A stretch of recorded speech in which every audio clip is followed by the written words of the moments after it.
da ponekad je potrebno i izdajati mlijeko. Izdajanje uglavnom se koristi ako želimo potaknuti proizvodnju mlijeka, ako želimo olakšati dojku ili ukoliko imamo nekakav razlog da mlijeko izdojimo jer moramo biti odvojeni od djeteta na neko vrijeme. U početku, dakle u rodilištima, dok ste još tamo, neće vam biti potrebna pomagala za izdajanje. Danas je velika, kako bi rekla, veliki marketinški, velika industrija se radi oko svih tih pomagala koja trebaju ili koja bi možda trebala budućim majkama, novorođenčadi i tako. Veliki je tu razlog zbog prodaje same, ali vama kao budućim rodiljama neće trebati sad u samome početku izdalica, zato što nećete imati tako puno mlijeka da bi se trebali izdati sa izdalicama, nego bi bilo dovoljno da znate tehniku ručnog izdajanja i da se na ručni način izdojite onoliko koliko trebate i koliko vam je to potrebno.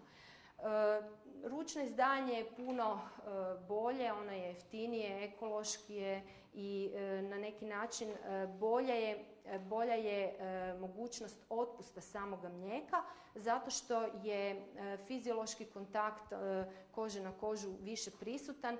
Mnoge majke koje se izdaju na izdalicu imaju problem jer nekada im uopće ne ide mlijeko na izdalicu, dakle teško se izdaju pomoću izdalica. To je razlog tomu jer je to čisto mehanički moment, dakle nema onog kontakta kože na kožu sa dojkom i kod nekih majki to baš ne uspijeva. Stoga je preporuka, dakle, da se na neki način savlada, odnosno da se upoznate sa tehnikom ručnog izdajanja.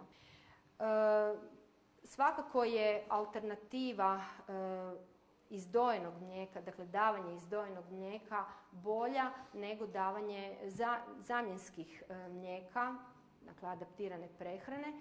Neke se majke znaju odlučiti za tu metodu načina hranjenja.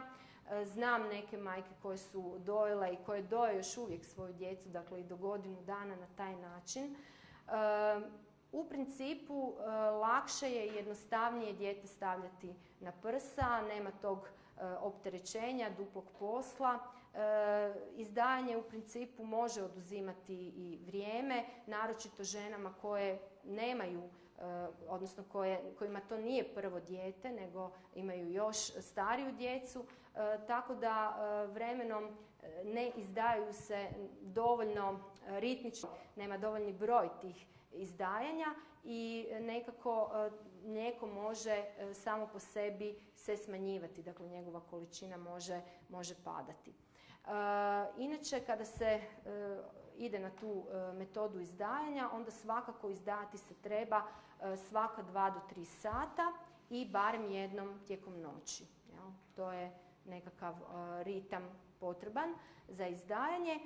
A kada ćete se izdajati, osim ako imate zastoje, izdajanje se može primijeniti privremeno i ako postoje velika oštećenja ragada, odnosno bradavica, dakle postojanje ragada na samim bradavicama, pa se na taj način želi smanjiti kontakt djetetovih usta i oštećene bradavice. Također izdajati se treba ukoliko se radi o nekom prijevremenom porodu, pa dijete nije u mogućnosti sisati od samog početka nakon rođenja. Takve majke svakako bi trebale početi sa izdajanjem najkasnije do 6 sati iza poroda. Dakle, to je jedna važan podatak.